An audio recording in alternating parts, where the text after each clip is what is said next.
Parang something here na parang nakaka-disappoint with the Three of Swords energy. To the point na hindi mo mapipigilang hindi ka magsalita.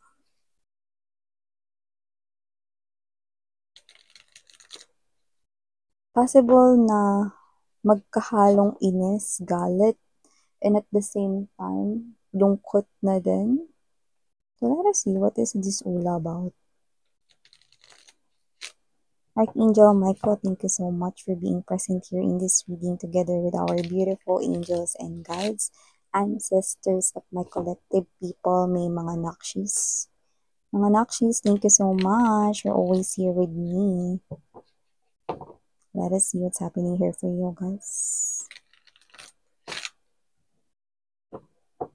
Okay, let's go ahead.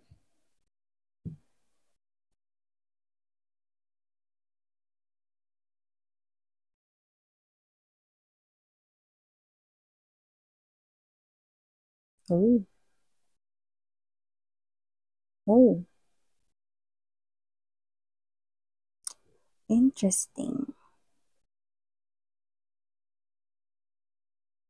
Let me finish yung pag-lean ng energy sa ating table, okay? Pero interesting.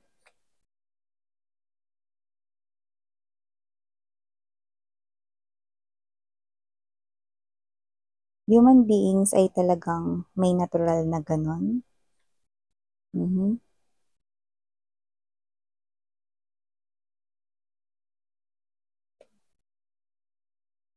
Oh.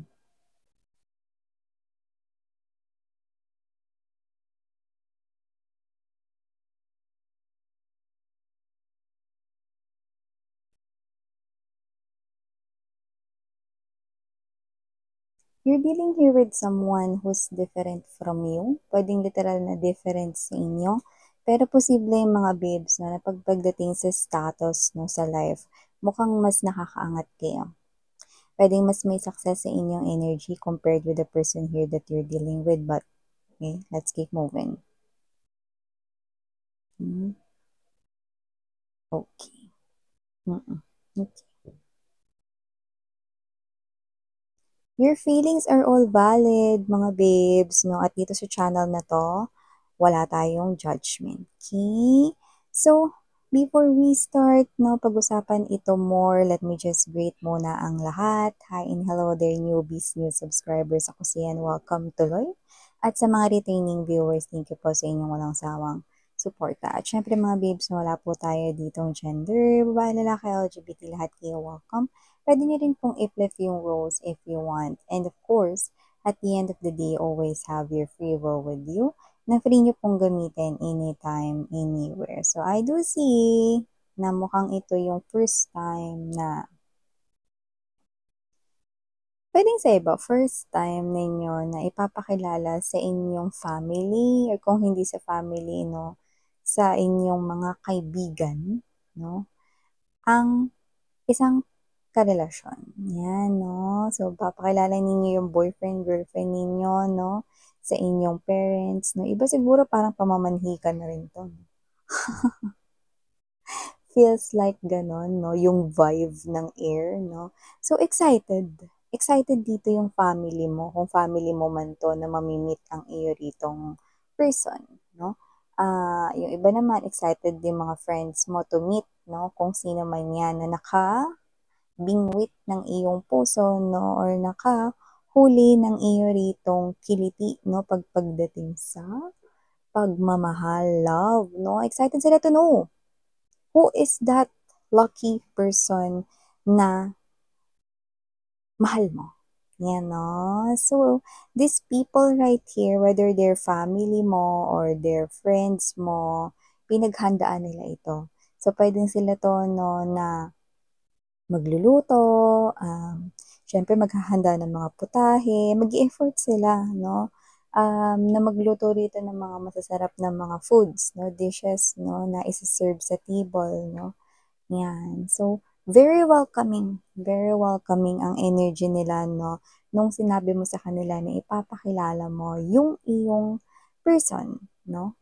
sa kanila. So, nakita ko dito that your friends, no, is ganun din, searching for that restaurant, venue, kung saan kayo magkikita-kita, no, or maggagala, whatever, no. So, nakita ko dito that these people are not just people na nasa paligid mo, pero sila yung mga people na ka-close mo, like family members, or maybe they are your best friends since childhood or baka naman since elementary, high school, mga ganyan, college, friends mo pa, mga ganun, mga matatagal mo ng mga kaibigan, no? At nakikita ko dito, kagaya nga na sinabi ko sa inyo, I think you're dealing here with someone na may mga differences kayo, no?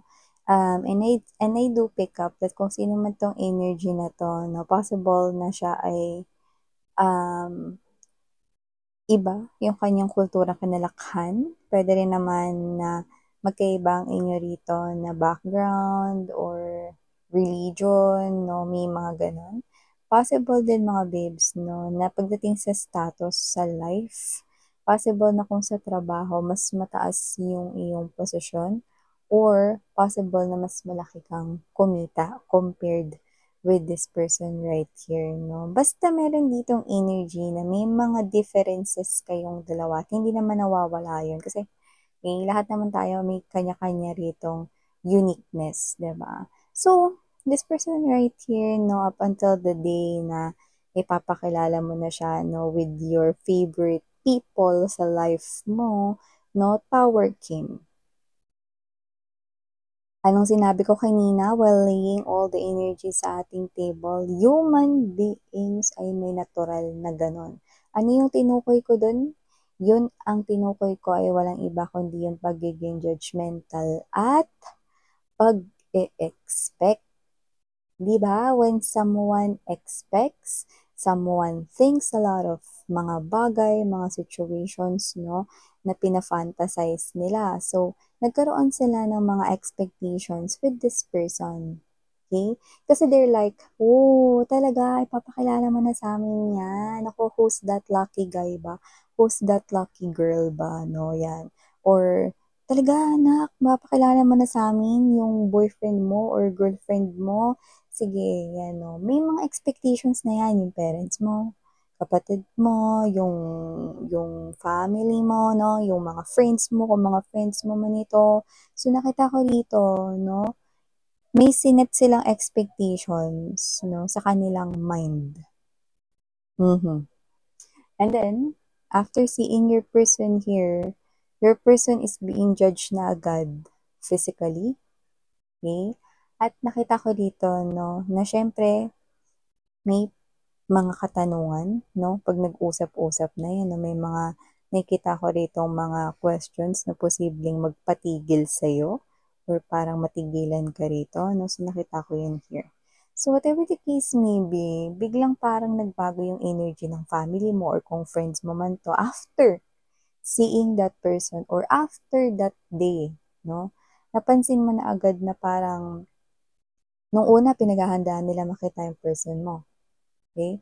Tapos nung nakita na nila at natanong na nila, no? So, anong trabaho mo? No? And then nagkwento siya, no? This person here of yours, no, is being so honest with your soul tribe right here, with your family, with your friends, no? So, nakita ko rito na, well, with the tower energy, parang nag-failed yung expectations nila. Kasi, nakita ka nitong family and friends mo as someone high standards. Hindi dahil mataas yung standards mo, kundi dahil deserve mo yung high standards. So, parang na-judge na nila yung person mo na, hindi yan yung bagay sa'yo. Meron kang someone na mas deserve pa kaysa dyan. Parang may mga ganun sila sa kanilang mind, no? So, nakita ko dito na parang tinawid na lang nila, no? Para matapos, no, posibleng nagpaka-plastic na lang talaga yung iba or parang para lang hindi masyadong disappointing yung energy, no? Tinapos na lang yung araw na yun, no? Pero after that event, no, okay, nagkaroon na dito ng confrontation kasi naramdaman mo rin na parang ba't ganun, biglang nag-iba yung mood ng family ko or ng friends ko after meeting my guy or after meeting my woman. Yan, no? And you're gonna confront here your family, no? Ano man naman mga questions yun? Ano yun, ma? mukha ba tayong papadala niyo ako sa Amerika at do'n ako mag-aaral? Ang teleserye ba 'to, 'di ba? So, wala namang gano'n, 'no? Pero your family here, 'no, parang parang kahit na pinilit nila na 'wag maging judgmental, naramdaman mo, okey? Kaya nga you're gonna confront them, 'di ba? And gano'n ka din sa mga friends mo, ano 'yun, ngayon lang ako nagpakilala ng ano, ba't parang ayaw ninyo dun sa person ko, you know? Parang gano'n ka rito, 'no? Masama yung loob mo, naiinis ka. Yan, oh, may mga katanungan ka dito na and your friends might say, "Bakit bakit yun?" Yan, oh, "Bakit yun? Sis, bakit yun?" Or pre ba, "Bakit siya?" Yan, oh. May mga tanong sila rito na magpapainit ng ulo mo, 'no? So, yun ang nakita ko rito, yan. So, I do pick up right here 'no, na parang meron dito maraming mga sinasabi na let me just tell it to you, 'no? Yung iba siguro possible na na-judge yung trabaho ng tao na ka-deal mo. Okay. Sabi ko nga sa inyo, when it comes to status in work and career, I think you are really someone na mas successful compared with that person. Okay. Possible rin 'no, na basta yung energy nila is hindi nila tanggap yon.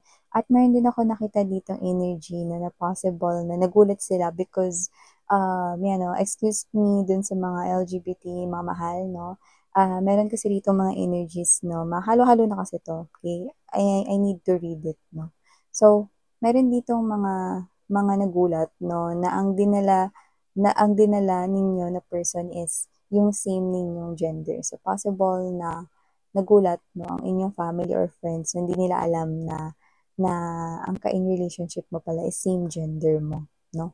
So, may gano'n din pong instance dito aside from that status in career and job, 'yan 'no. So, possible na hindi tanggap ng parents 'no, na yung pinakilala is same na gender, 'yan.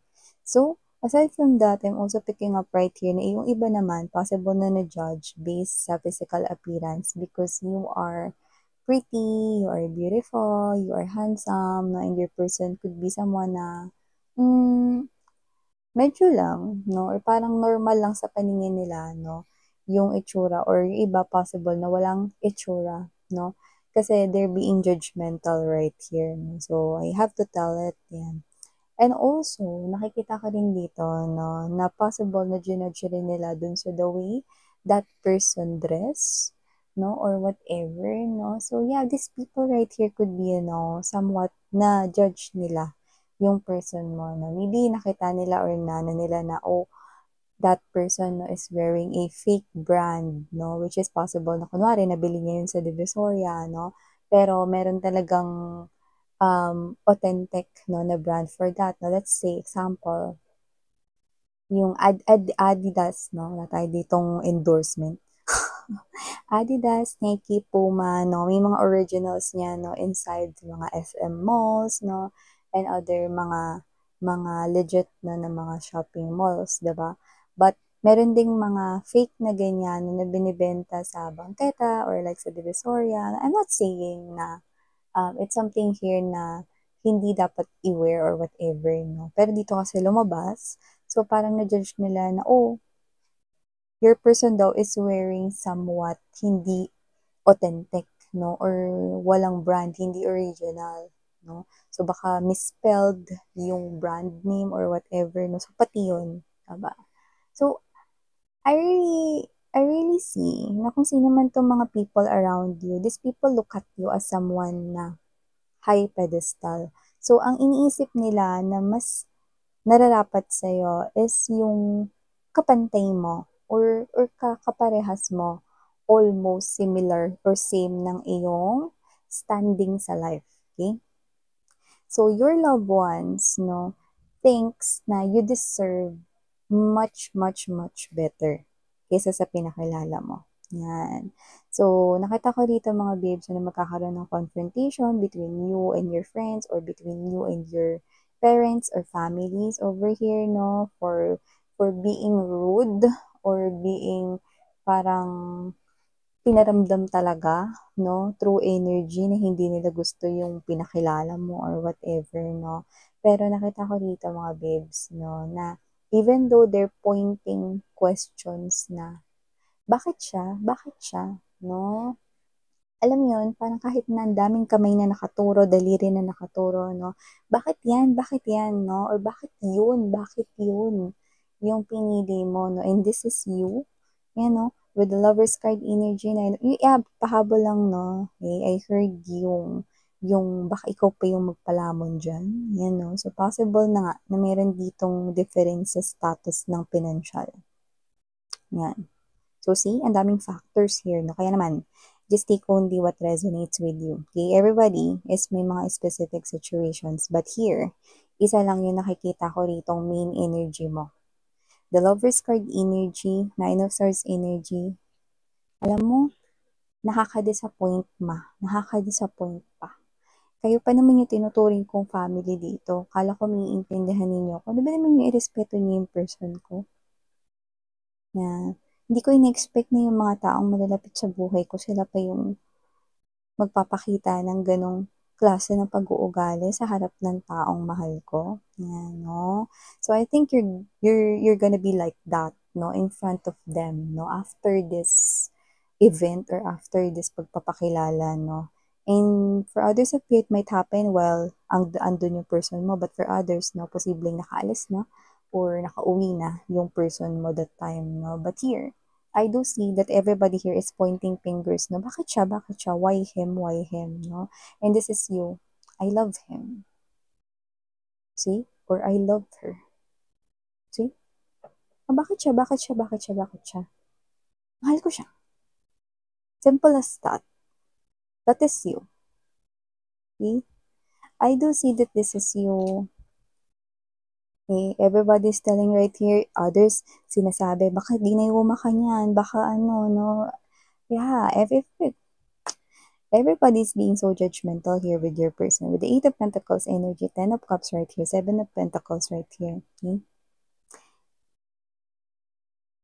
I love him. I love her. Okay? And siya yung gusto ko ditong makasama habang buhay. Okay? Because this is happily ever after, Ten of Cups energy. And Seven of Pentacles, this is investing here all your life with this person. So see, this is you. Pinaglalaban mo siya rito. You're protecting this person here. Even in front of your family or in front of your closest friends right here. Okay? Dami nilang tanong, bakit yung tao na yan? Bakit yung tao na yan? Simple lang yung sagot mo. Kasi kahit sinong iharap niyo sa akin, hindi ko naman mahal yung mga yun. Etong tao na tong mahal ko. Siya yung mahal ko. Yung taong yun yung mahal ko. See? Simple as that. Cut. No? So whatever the case may be, I do see right here, no, that you're just fighting for your person here. Okay? So, kayo ito, no, na pinaglalaban ninyo yung person ninyo. Yeah, no one, wala talagang right, no, na pumili ng mamahalin mo. Eh, siya yung mahal mo eh. Tama. Siya yung mahal mo. So, siya yung nakikita ko rito, no, na gusto mong makasama. Okay? So, I do pick up right here, no, na whatever the case may be, prepared ka man or hindi sa ganitong klase ng magiging situation mo, lalo na kung hindi pa to nangyari, I know that you can handle this. Okay? Yeah. Basta, tatagan mo lang, no? Basta kung saan ka masaya, kaya nga na sinabi ko dun sa kabilang channel ko, di ba mga babes, no? Kung ano ang nasa puso mo, sundin mo. Di ba? At dahil siya ang nasa puso mo, then, paglaban. Okay? So yeah, these are all the messages we've got right here for you, sweetheart. Thank you so much for your time here, babe. I really do appreciate that you're always here with me. And sana ngayon, love and light. And meow.